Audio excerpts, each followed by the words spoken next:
I'm Warren Kimmel, and I believe we're living in the most exciting time in history. It's exhilarating, and I've always been fascinated by where we're heading.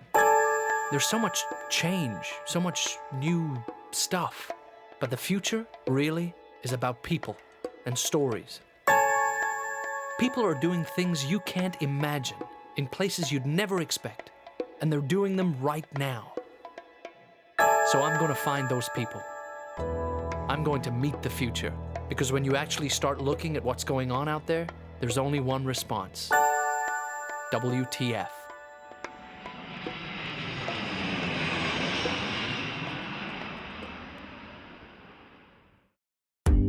I'm Warren Kimmel, and I'm traveling through Africa looking for those special people who don't accept the world as it is, but rather see what it could be. And so far, I have not been disappointed. Nairobi has been more fascinating than I ever imagined.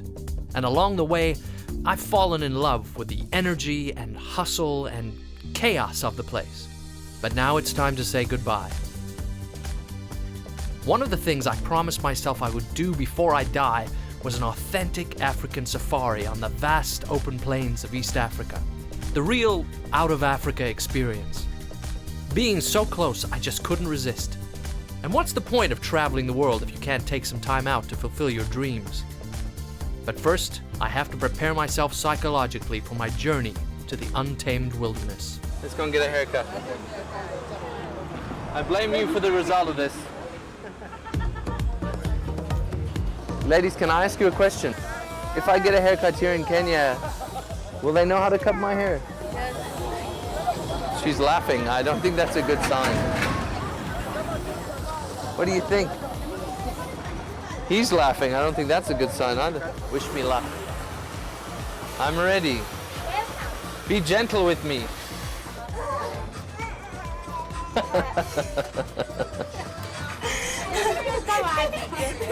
Okay, you want me to just to comfy? No, I want you to cut. To be cut? Yeah. A bit? Okay. Oh my goodness. Now just it's too thick, you know? Too thick. Cut? It's the most painful haircut I've ever had. Painful. Sorry. And I didn't even ask before, how much is a haircut these days? You have no idea how much, is it? Yeah. Okay, give me what you want to give me. Whoa, I have a... Thank you again, Martha. If I wasn't dead set against bad puns, I'd say that was a very close shave. But I think we should cut that out. What the future? Okay, confession time. I wasn't sure if we should include my safari experience in WTF at all. A white guy, even a rugged, good-looking white guy, jetting in to see the wild animals in Africa, it's not exactly on the cutting edge of social change. But a friend of mine in Nairobi told me about one of the oldest camps in the heart of the Masai Mara Nature Reserve that's changing the whole way the safari business in Kenya is run. It sounded compelling, and it's a perfect excuse to bring the cameras along. So I've touched down at the governor's camp, and I'm going to meet the man with the big ideas. Dominic, it's lovely to meet you. So Dominic, the governor's camp, whenever anyone imagines African plains and safaris, what they're really imagining is your camp. That's right. I mean, my father's a dreamer and a visionary in some ways, and what's made it special is that he's kept the original traditions of a safari camp and combined that with the most amazing location right in the heart of kind of the best wildlife area of the Masai Mara. It was a winning formula. And you've kept it exactly as it was, under tents, under canvas, as you say. Yeah, we think that when people leave the big cities in the Western world, what they're really looking for is an experience, something really special.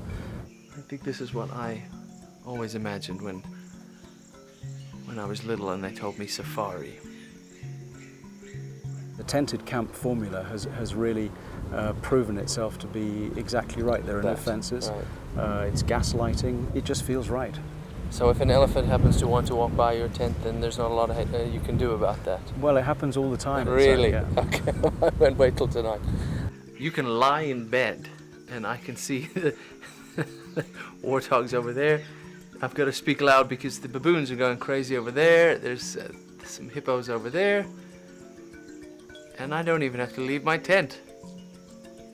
Then what about the local communities? You know, there must be some sort of tension between, you know, space that the animals want to inhabit, space that the local people inhabit, cattle. It's actually a very interesting question. One of the iconic images of the African plains is really the Masai herdsman, and this amazingly strong culture that the Masai have maintained over the years. But if you look at the prime wildlife areas in East Africa, almost all of them are in areas that are the traditional tribal lands of the Masai or Masai-related tribes, the Samburu and so on. I think 20 or 25 years ago, people wanted to see the Big Five and just tick it off. Whereas nowadays, what people want to do is understand what happens in this part of the world. How does life exist? How do these people coexist with the wildlife? And what are the pressures and how are these being resolved, if they are being resolved? There are amazing stories of interactions between tourism businesses and and Maasai communities that work. I'm now second generation in this business, and when my father started it, he was dealing with the fathers of the kind of the next generation on the Maasai side, if you like. So we go back with them a long way, and we know each other and we respect each other, and we have close personal relationships with a lot of community leaders. And where, I mean, again, you're the head of the pack. Where are you taking us next? I think what people really want is something that takes them back to nature. There's a phrase, the rhythm of nature. Magnificent. It seems to resonate with people, and that's the way we're going to go forward. We're going to keep with that. Kind of makes you realize where you are, what's going on. Very lovely. Blanket to keep you warm. To keep us warm. Spear To defend for the against lions. lions. And cell phone to call the wife and make sure she's okay. Yeah.